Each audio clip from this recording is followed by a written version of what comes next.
ఆది పూజలు అందుకునే దేవుడు ఊరువాడ కొలువై ఉండ్రాలు స్వీకరించే బొజ్జ గణపయ్య. వ్యక్తిలో ధైర్యాన్ని, సమూహంలో స్ఫూర్తిని నింపే ఏకదంతుడు. తన భక్తుల మొర ఆలకించి ఆశీర్వదించేందుకు ఈసారి మండపాల్లోకి విచ్చేస్తున్నాడు. మండపాల్లోకి వచ్చే గణపయ్య ఎలా ఉండాలి? నిజానికి మన సనాతన ధర్మంలో వినాయకుడి విగ్రహం గురించి ఏం చెప్పారు? ఏ విగ్రహాన్ని పూజించడం ద్వారా వినాయకుడి అనుగ్రహం పొందవచ్చు? మన పురాణాల్లో ఉన్న ప్రస్తావనలు ఏమిటి? ఇప్పుడు అవన్నీ కూడా తెలుసుకుందాం.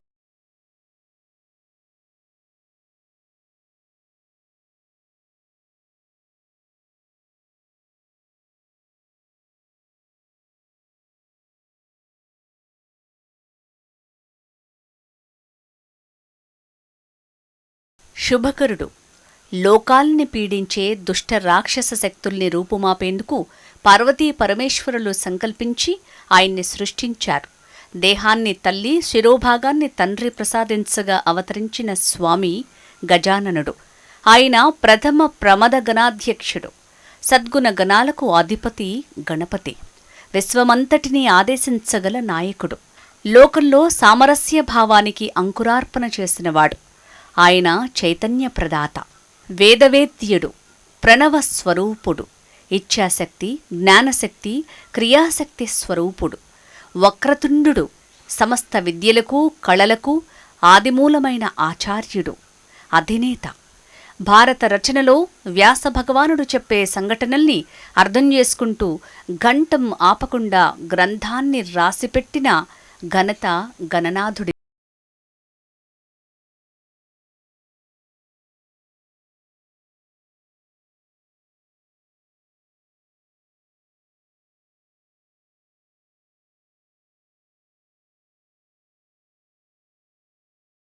ప్రకృతి దేవుడు.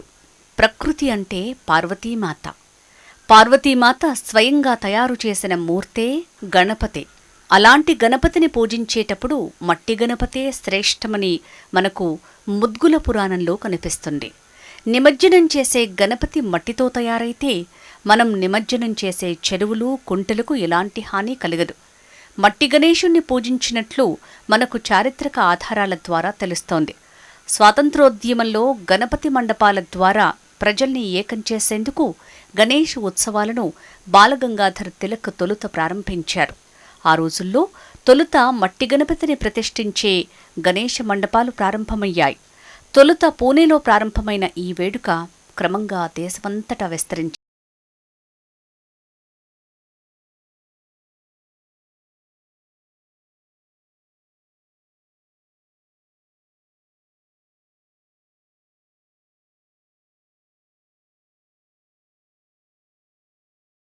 విగ్రహం తయారీలో నేల నుంచి మట్టిని స్వీకరించి సహజమైన విఘ్నేశ్వరుని ప్రతిమ తయారు చేసి పసుపు, కుంకుమ, పూలు, వివిధ రకాల ఆకులతో పూజలు చెయ్యాలి.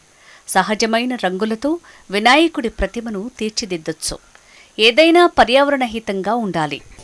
మన హిందూ బంధువులందరికీ కూడా ఒక విజ్ఞప్తి చేస్తున్నాం. మేము పాస్టర్ ఆఫ్ ప్యాలెస్ POP అని కొత్త కొత్త విగ్రహాలు వస్తున్నాయి. అవి చాలా కెమికల్స్తోని, అంటే ఒక ముద్రతో చేసిన విగ్రహాలు. ఆ సాంప్రదాయానికి విరుద్ధంగా మన హిందూ సాంప్రదాయం ప్రకారంగా మనం ప్రకృతికి నిబద్ధంగా ఉండే మట్టి గణపతులను పూజిద్దాం. మట్టి గణపతులనే ప్రార్థిద్దాం. మట్టి గణపతులనే నిమజ్జనం చేద్దాం.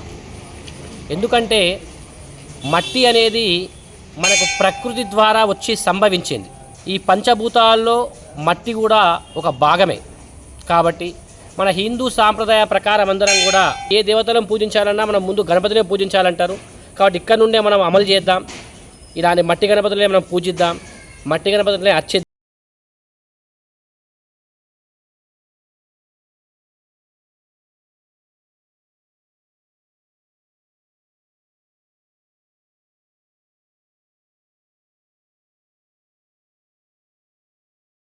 విధానం అంతా ప్రకృతిపరంగా ఉంటుంది. భాద్రపద మాసంలో వచ్చే ఆరోగ్య సమస్యలను దృష్టిలో పెట్టుకుని ప్రకృతి ద్వారా వచ్చే రకరకాల పత్రులతో గణనాథుడిని పూజిస్తారు. గణపతికి ఇష్టమైన గరికతో పాటు 21 ప్రతులను ఉపయోగించి పార్వతీనందనుడిని పూజిస్తారు. ముఖ్యంగా శ్రేష్టమైన మట్టితోనే గణనాథుడిని తయారు చేయాలని మన పురాణాలు చెప్తున్నాయి. మన పురాణాల్లో చెప్పిందే ఇప్పుడు సైన్స్ కూడా చెప్తోంది. పర్యావరణ హితంగా గణనాథుడిని పూజించాలని మన ధర్మం చెప్తుంది.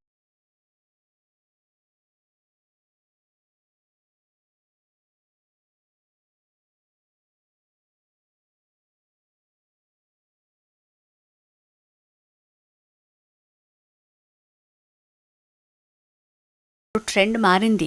ప్రకృతిని కాపాడేందుకు భక్తులు ఇప్పుడు ఎక్కువగా మట్టి గణపతినే పూజిస్తున్నారు. రసాయనాలతో కూడిన విగ్రహాలతో భగవంతుని స్వరూపాలైన నేల, నీరు, చెట్టు, తేమ కలుషితమవ్వకుండా చూస్తున్నారు. వినాయక చవితి పండుగకు మట్టి గణపతుల ఏర్పాటుకు ఉత్సవ కమిటీలు ఆసక్తి చూపిస్తున్నాయి. మట్టి గణపతులకు తెలుగు రాష్ట్రాల్లో ప్రజలు జైకొడుతున్నారు. తక్కువ ఎత్తు ఉన్న మట్టి ప్రతిమలను ఏర్పాటు చేసి ఉత్సవాలు చేస్తున్నారు. పర్యావరణానికి నష్టం కలిగించకుండా ఉండేలా కొబ్బరికాయలు, వివిధ రకాల పండ్లు, చెట్ల కాండాలు, ఆకులతోనూ ప్రతిమలు ఏర్పాటు చేసి పూజలు చేస్తున్నారు. మరోవైపు కాలుష్య నియంత్రణ మండలి కొంతకాలంగా మట్టి ప్రతిమల తయారీని ప్రోత్సహించడమే కాకుండా వాటిని పంపిణీ చేస్తోంది. మూసాపేట ఆంజనేయ నగర్ రోడ్ నెంబర్ 9 తరపున మా యొక్క 260 ఫ్యామిలీస్ కూడా ఒక మట్టి వినాయకుడిని కూడా తయారు చేసి ఇక్కడ పిల్లలతోని సృజనాత్మకంగా వాళ్లకు ఎడ్యుకేటెడ్గా పర్పస్లా మట్టి వినాయకుని ఏ విధంగా చేయాలనే కార్యక్రమాన్ని ఇక్కడ మేము చేపట్టినాము. కనీసం 260 ఫ్యామిలీస్ కూడా ఇక్కడ ఏర్పాటు చేసుకొని ఒక మట్టి వినాయకుడిని వాళ్ళకి చేయాలని ఉద్దేశం మీద పిఓపి వద్దు, మట్టి వినాయకుడే ముద్దు అని చెప్పి ఒక ఆలోచన విధానం తీసుకొచ్చి మేమందరం కూడా ఇక్కడ ఏర్పాటు చేయడం కూడా జరిగింది. ప్రతి సంవత్సరం కూడా మేము మట్టి వినాయకుడినే ప్రతిష్ఠించి ఆ వినాయకుడిని కూడా ఎక్కడో మళ్ళీ దూరానికి తీసుకెళ్లకుండా విగ్రహాన్ని నిమజ్జనం చేసే కార్యక్రమాన్ని నిర్వహిస్తున్నాము. అయితే ఈ సంవత్సరం నూతనంగా ఈ బయట నుంచి తీసుకొచ్చే బదులు మనమే మట్టితోని మన పిల్లలతో మనం ఎందుకు చేయించకూడదు అని ఒక కొత్త ఆలోచన తీసుకొచ్చి మా పిల్లలందరినీ కూడా ఎంకరేజ్ చేసి పిల్లలతోని మట్టి విగ్రహాలనే పెట్టుకుందామని చెప్పే ఉద్దేశంతో ఈరోజు ఈ కొత్త కార్యక్రమాన్ని చేపట్టడం జరిగింది. ఇది విజయవంతంగా జరిగింది. ఈ కార్యక్రమాన్ని ప్రతి సంవత్సరం కూడా నిర్వహించి పర్యావరణానికి మా వంతు సహాయాన్ని అందించాలని అనుకుంటున్నాం. ప్రకృతికి దగ్గరగా ఉండాలంటే మట్టి, పూలు, పండ్లతో మాత్రమే పూజ జరగాలి.